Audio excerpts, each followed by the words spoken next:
Welcome to the RallySafe training video. To begin, we'll show a brief installation of the unit to an existing fitting kit. The unit is connected to the mount by the adjustable knuckle. Top connector is marked Wi-Fi and must be connected to the appropriate aerial lead. Middle connector is marked IRI and must be connected to the unmarked aerial lead. It is important to note that this is a left-hand or reverse thread. The bottom connector is marked GPS and must be connected to the appropriate lead. The unit ball and clamp, after the correct position has been found, must be tightened firmly to minimise any form of movement in competition. Position the unit for maximum visibility for both the navigator and driver if possible.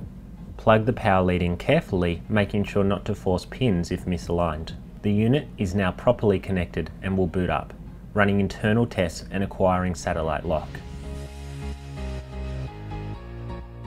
The unit will display this screen awaiting event commencement. Trip meters, clock and speed are active. Stage time is now displayed in the centre of the screen. Directly below that is the distance travelled into the stage. Below this is the speed the car is currently travelling. The right hand column shows car number, synchronised satellite time, a trip meter which is reset by pressing the white button below, and average speed between checkpoints. The display brightness can be adjusted by pressing the centre two buttons as marked, but please ensure maximum brightness is selected during the daylight hours. If the event is using electronic check-in, the green time controlled check-in panel will display at the appropriate times. Depending on the event, this may be whenever you are in transit and at 0 km speed, or when you are within proximity of a time control. If you wish to check into a time control, press the button below. This will send your check-in time and distance to time control point to race control. As you approach a start line, the unit will go into pre-start mode and display the warning to check belts, helmets and lights. As you get closer to the start line, the unit will display a ready to start warning. When you move onto the stage, the unit will go into stage mode. The stage name is displayed at the top of the screen. Trips and average speed will be reset and your stage time will begin. The blue on stage panel will be displayed to the left side of the screen.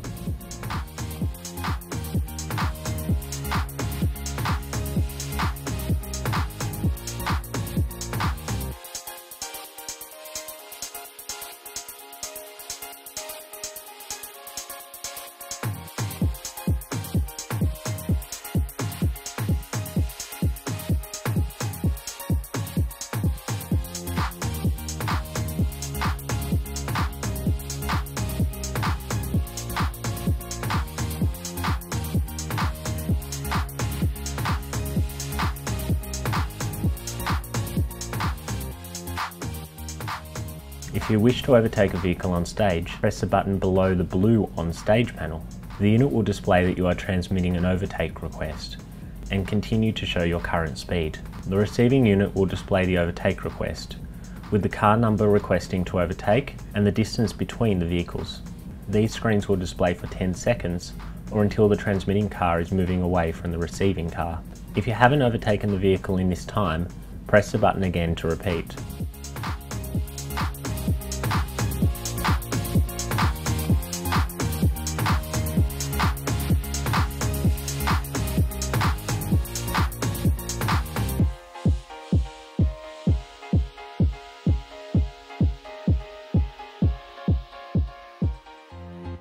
If you go below a specific speed on stage, the unit will transmit a slow car warning to other cars. The receiving car will be advised of their distance to you and your car number.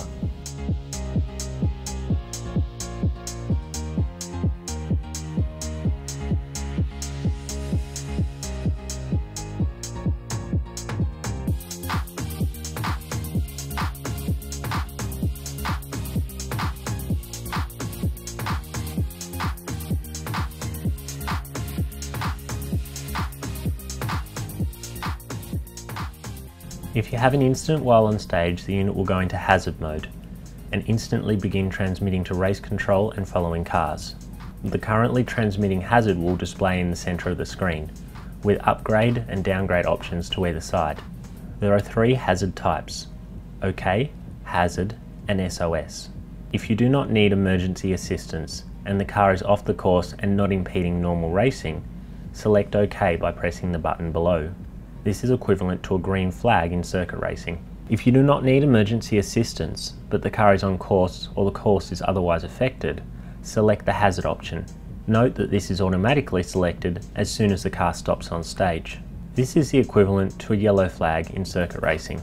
If you need emergency assistance, select the SOS option. Note that this will automatically be selected in the case of a high G impact. Once SOS has been selected, this can be further confirmed and refined by selecting either fire or medical assistance.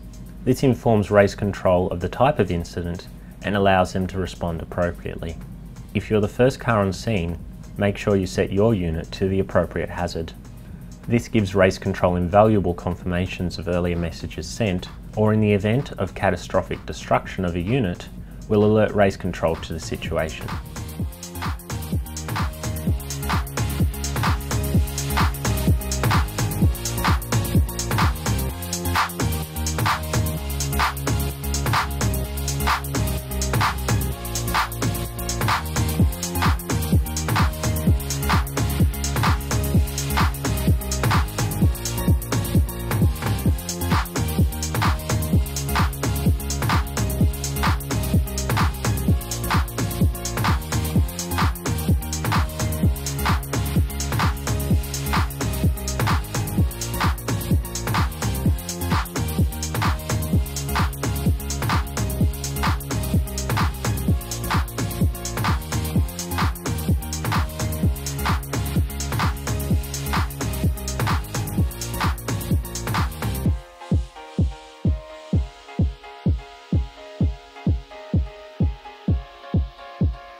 While in transit mode, the options menu can be displayed.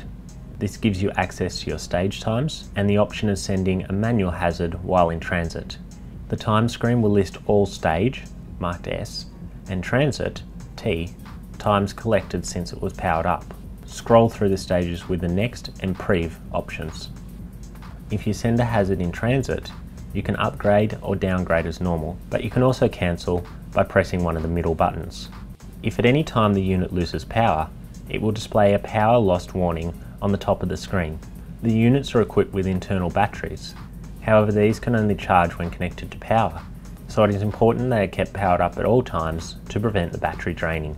When approaching a quiet zone, the unit will display a warning showing how far away you are from the quiet zone and the speed limit inside the quiet zone. While inside the quiet zone, the unit will show how far you have left and the required speed limit.